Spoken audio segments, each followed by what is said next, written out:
Hollywood is obsessed.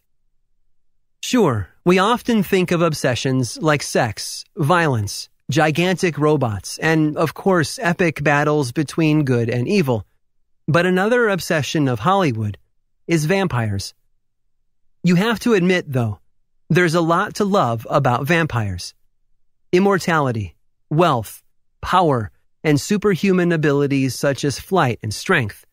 Yes, they come with trade-offs, such as incredibly bad sunburns, but every movie I've seen, and I've seen a lot, believe me, tends to show vampires that are fairly happy with their lot in life. My exposure to the world of vampires happened in the late 1990s when I was in college. A friend recommended the Anne Rice novel Interview with the Vampire. I devoured that and many of the sequels. They're fun reads, and they certainly set the tone for a decade or more of vampire-centered entertainment. I won't touch on the vampires of the Twilight series, mostly because I haven't read any of the books. But I will say this. Those books, however lambasted they have been by critics, have shown that popular culture's love of all things vampire is as undying as the creatures themselves. Vampires in history. When most people think of vampires, they envision something that is a purely European creature. A foreign accent, Victorian-era dress, and dark manor homes and castles. It's a common visual language for most of the Western world, so I don't blame movies and books for portraying that image. But it's one small facet of a legend that has hundreds of expressions.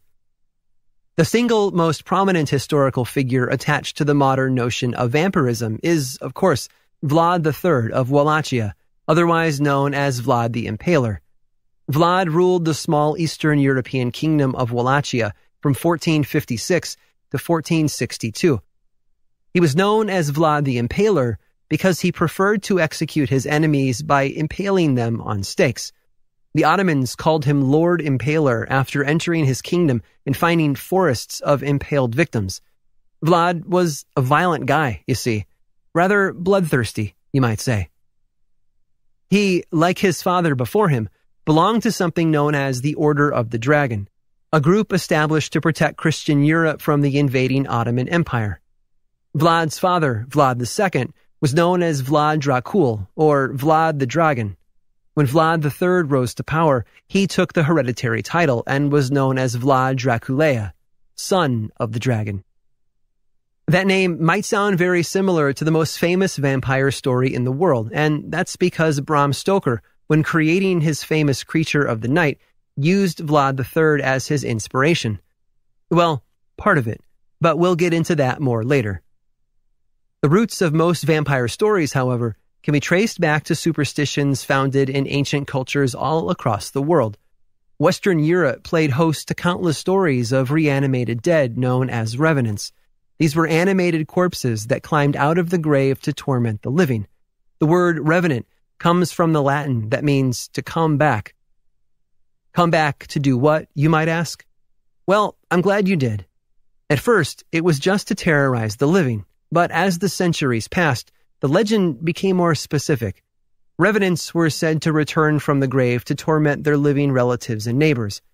What was key, though, was that revenants were specific people, not anonymous zombies like the ones from our modern horror genre. These things had a past and a purpose. In Norse mythology, we can find tales of creatures known as draugr, again-walkers, who would return from the grave and wreak havoc on the living. These creatures possessed superhuman strength, smelled of decay, and were pretty ugly in appearance. They could enter the dreams of the living, and they were said to leave a tangible object near the sleeping person so that, upon waking, their victims would know their dreams were more real than they feared. Let's go back earlier than the Middle Ages, though. The legends of some ancient cultures spoke of creatures that, while not immediately similar to the vampires we know today, nonetheless shared many core characteristics. First, we have the Greek myth of Pusa, who was a daughter of Hecate.